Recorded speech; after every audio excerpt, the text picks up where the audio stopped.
Hey everybody, I'm John Mark Comer here with the Bridgetown Daily for Friday, March 20th. Good morning, good afternoon, good evening, wherever you are in the middle of a crazy week. Many of you have been under self-quarantine or some kind of a version of lockdown for a full week now. That's if you're in Portland. If you're hearing from somewhere else, who knows how long. Tonight is my family's Sabbath. We Sabbath from sundown on Friday evening to the same time on Saturday. I know that for most of you, Sabbath starts Saturday night or Sunday morning, and Sunday really is the best day for most followers of Jesus. But prior to a few weeks ago, Sunday was a very long day for me. Who knows in the coming season? But all of us, at some level, are nearing the day of rest. And, you know, the Sabbath feels a little bit different for those of us who have been cooped up at home or in our apartment or all alone for over a week. And all of this time at home has me thinking a lot about the Sabbath and about what happens when we don't Sabbath.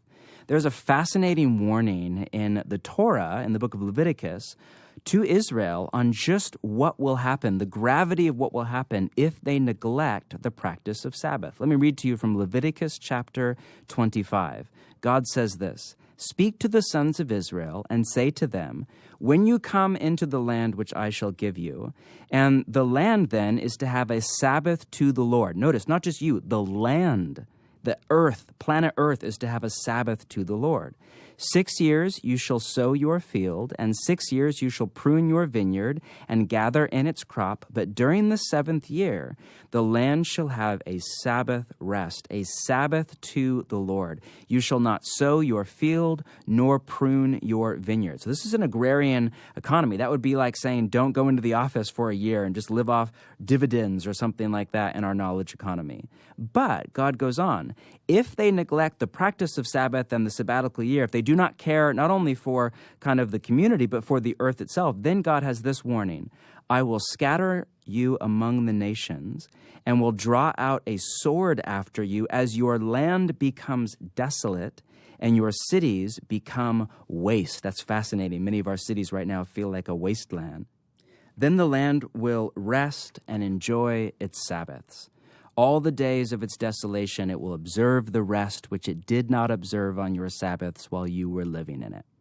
And in fact, actually later in the book of 2 Chronicles, the writer interprets the exile of Israel to Babylon as exactly that. He writes that right after Israel went into exile, quote, to fulfill the word of the Lord by the mouth of Jeremiah until the land had enjoyed its Sabbaths. Now, please hear me. I am not saying that the coronavirus pandemic is God's punishment on the workaholism and environmental degradation and mass consumption of our world.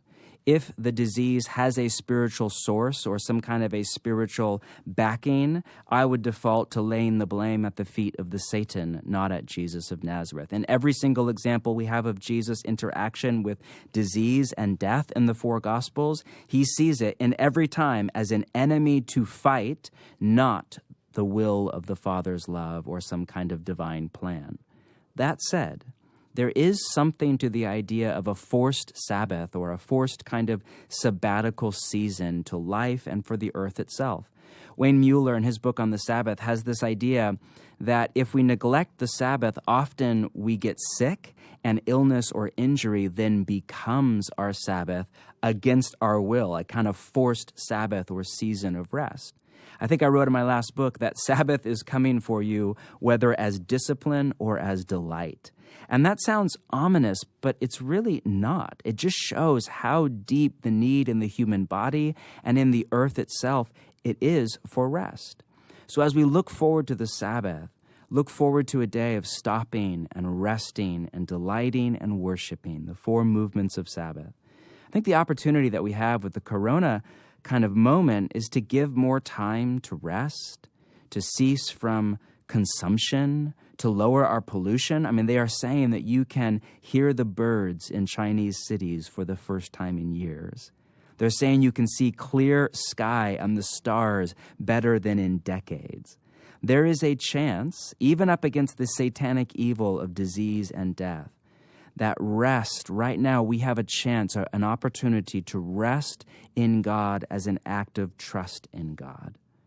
So let's just take a moment to pray as we gear up for the weekend. Just take a deep breath. Feel that oxygen come all the way into your body. Exhale out any anxiety or fear or exhaustion. Come back to your body, to the moment. Your body is the temple of the Holy Spirit. Your body is the locus point of where you meet with God. Anything in your body that is not of God, any tension or anxiety or pain or grief or illness, just breathe it out to God in prayer.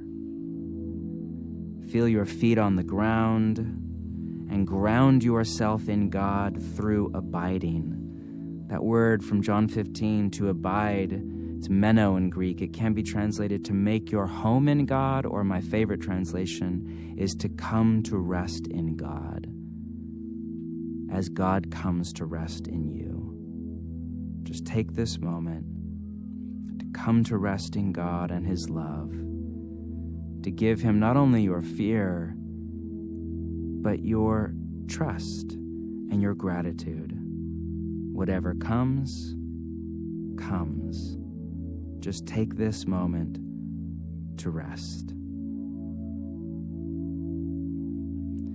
Peace to all of you. We have no plan to release a Bridgetown Daily tomorrow, as I plan to take a Sabbath and take a full 24 hours offline. But here's my prayer for you over the weekend and on your Sabbath and as we move to worship on Sunday. This is just a quote of Paul's prayer for the church in Thessaly, and I end with this. Now may the Lord of peace Himself give you peace at all times and in every way. The Lord be with all of you.